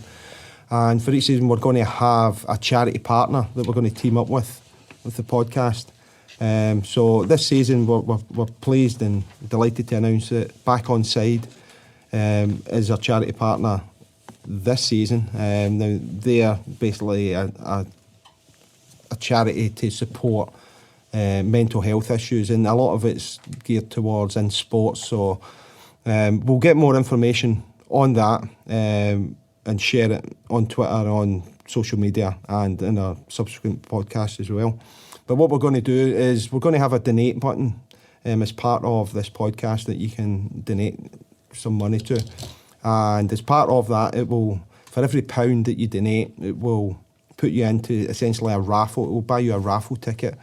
And we will be raffling off the actual magazine that we've just talked about. So it will be the original magazine itself. We also have an oversized magazine which we'll get everyone to sign. That will be included in that as well, and we'll maybe throw in a few other goodies as well. For every £1 you donate, it will give you an entry to that. So if you donate £1, you've got one entry. If you donate £2, 2 entries, so forth. And what we'll do is 50% of that will go towards a charity, and 50% will go towards a podcast for keeping us running, etc. So we'll provide details of that on the website. Our website for Shoot the Breeze is, I can't remember, so just bear with me a wee second. We'll cut this wee bit out and I'll come back to it. Can we get something off you, Chris? Could you? Of course, I could sort you out with a book or two. Yeah, that'd be brilliant. No ball. Okay, so I'm struggling right now. Let's do this bit again. Well, we're just a couple of minutes away, so this is a taking the ball down at the corner flag part of the podcast. So, Chris, have you got anything coming up you want to plug for the next few months? Aye. So I've got I'll have 2 plays on at the Glasgow Comedy Festival. So the first one is it's my first kind of full-length play, so it's called Runner, and that's on at March the 25th in the Strong Theatre, so you can get tickets for the Glasgow Comedy Festival website. I'm also part of Tom's Short Attention Span Theatre. I'm having a play on there as well. What's the dates for that? We're at the Gilded Balloon in Edinburgh on Wednesday the 11th of March, and in the Glasgow Comedy Festival 13th and 14th March at the CCA in Sauchiehall Street, and again you can get tickets for that at the Glasgow Comedy Festival website, and so you're part of it's going to be, I think, 5 short plays, including Angie Strachan and Lorenzo Navani and Katrina Dugan as well. Excellent. And you've got your books are available to buy from 404 Inc. I get them for 404 Inc. Hings and HWFG. They're both available for 404inc.com or Waterstones, or preferably no Amazon. They sound like a great Christmas present for people. I would like to think so. Aye. Right, so we have a podcast Twitter page. It's called ShootTB_podcast. So that's SHOOTTB_podcast. Just rolls off the tongue. Come to myself at Scott's Footy Cards on Twitter. Tom is Tom Brogan on Twitter. Chris is at Chris McQueer _. There we go. Underscore as well at the end there. So, come along, follow us, follow everyone. We'll get the details out on there. As I say, for every £1 you donate, you get an entry into this, and half of the money will go to a great organisation with Back On Side. So with that, I'd like to thank our guest Chris for joining us today. Thanks, Chris. Thank you. Tom, thank you for being Tom. And from myself, Andy Smith. And also thanks to our producer, Diane Jarden. Thank you very much, Diane. You've been absolutely brilliant. Thank you for joining us, and hopefully see you next time where we will shoot the breeze. Might just get the chip, and he does. He's scored! We'd like to say a special thanks to Pete Wiley of the Mighty Wah for use of Story of the Blues in the music for our show. You can catch up with Pete on www.petewiley.co.uk, where you can check out the details of upcoming gigs and new music. Thank you, Pete.